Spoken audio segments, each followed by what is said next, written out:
qui est normale. La rencontre avec Claire, la vie avec Claire, l'installation avec Claire, la relation toujours très bonne avec son ex-femme qui est jouée par Gaëla le DVA, donc ça se passe plutôt très bien, Sabine. Et puis ensuite Enzo qui grandit bien.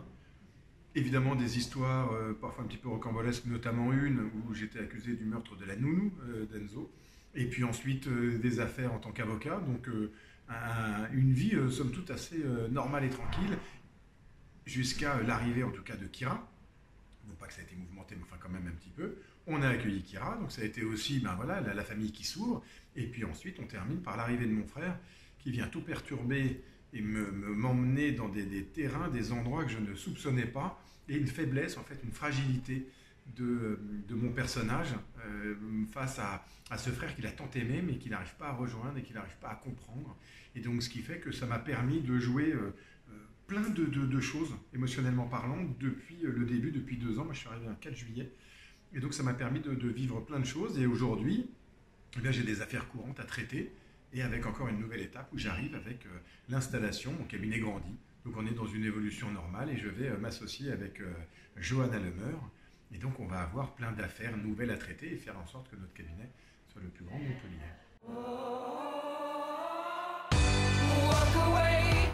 Pour Florence, c'était intéressant parce que c'est pas le personnage le plus solide qui soit. Et ce qui est intéressant, c'est pas d'avoir un personnage très solide, c'est les failles. Et quand on va me voir, on peut se dire, bah tiens, que ce soit Fabrice ou Florent, il est solide, il est costaud, il est à l'aise. Oui, mais pas si à l'aise que ça, quoi. Et donc c'est ça qui était intéressant, c'était d'aller justement dans des endroits où de fragilité et de se rendre compte qu'il ne savait pas gérer. Et donc il a réussi à gérer et grâce beaucoup à Claire, jouée par Mélanie Baudran. Et je lui tire mon chapeau parce que dans les scènes qui étaient compliquées, elle était là, elle était présente, elle était à l'écoute. Et c'est vraiment une super partenaire. Mais également mon fils et Colline. Mais je dois dire qu'avec Mélanie, dans ces scènes-là, que ce soit à l'hôpital, eh bien, ça montre la fragilité d'un homme et c'est aussi dans la fragilité qu'on s'identifie.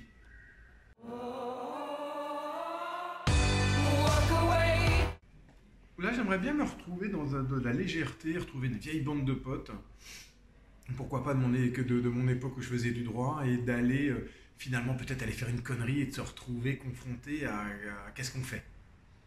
Je sais pas, je parle pas d'un accident de voiture qu'on causerait, mais de se retrouver face à une réalité et d'assumer et me retrouver des bons copains et être dans un peu plus d'action, peut-être des bagarres, des choses comme ça, me pourrait m'amuser. Mais je laisse les scénaristes, ils ont beaucoup d'imagination, donc je les laisse réfléchir à ma place. Parce que moi je suis un peu pauvre là-dedans et puis j'ai pas toute la partition.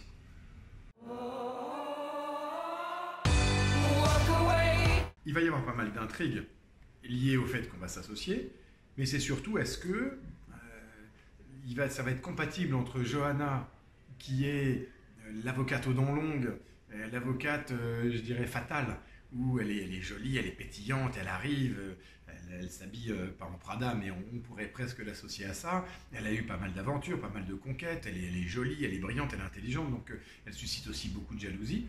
Et avec un Florent qui est plutôt rangé, qui a beaucoup déconné dans sa jeunesse avec les filles, qui maintenant est complètement rangé, fou amoureux de Claire. Donc ça va être un mélange qui va être détonnant et étonnant.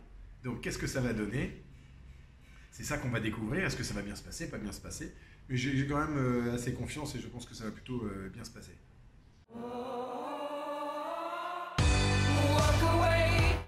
En fait, il y a une quinzaine d'années, j'étais en train de me dire, si je ne vois pas les problèmes de loin, je vais les voir de trop près. Si je n'attends que de plaire à des directeurs de casting, des producteurs, ça ne marchera pas parce que je suis trop dépendant d'eux. Et donc, je me suis dit, qu'est-ce que je pourrais faire à côté qui me permette d'avoir cette liberté-là ? Et donc, j'ai cherché et très vite, je me suis dit, mais pourquoi je n'irais pas vers le coaching ? J'ai toujours conseillé ou j'ai toujours écouté pas mal de gens autour de moi. Donc, j'étais déjà une écoute et une oreille attentive. Et donc, je me suis dit, je vais utiliser les outils du comédien pour les mettre au service de l'entreprise. Et très vite, je me suis rendu compte que je ne voulais pas emmener les gens dans l'entreprise à devenir acteurs. Je voulais justement réduire l'écart entre la personne qu'ils sont et le personnage que l'entreprise les a forcés à jouer.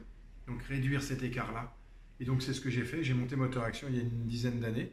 Et je fais des formations maintenant sur la gestion de la relation, je fais des formations sur la négociation raisonnée, sur la prise de parole en public, sur la gestion du stress.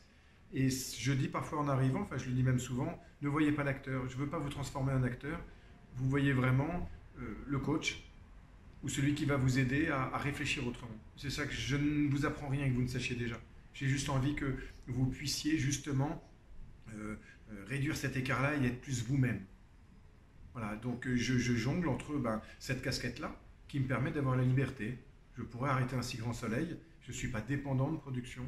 Et donc ce qui fait que cette liberté-là me donne vraiment un plaisir maximum pour aller jouer, où je fais les choses par plaisir et pas par nécessité. Attention, hein, j'ai besoin évidemment des deux. Hein. Je ne suis pas en train de dire que je pourrais arrêter comme ça, mais je pourrais arrêter comme ça. Parce que je me donne ces moyens-là. Mais j'adore la série et j'y suis très bien et j'adore mon métier de coach et j'y suis très bien aussi. Donc c'est un bon équilibre.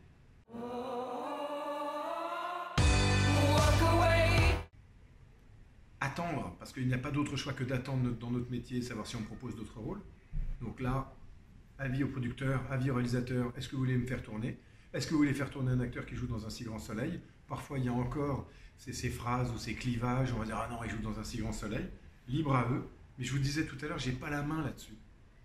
Les producteurs, ils décident, ils font ce qu'ils veulent. Maintenant, on verra. Donc là, je ne peux rien faire de plus. Je ne vais pas envoyer mes photos, faire le clown. Je suis comme je suis. Vous me prenez, c'est bien. Vous ne me prenez pas, il n'y a pas de problème.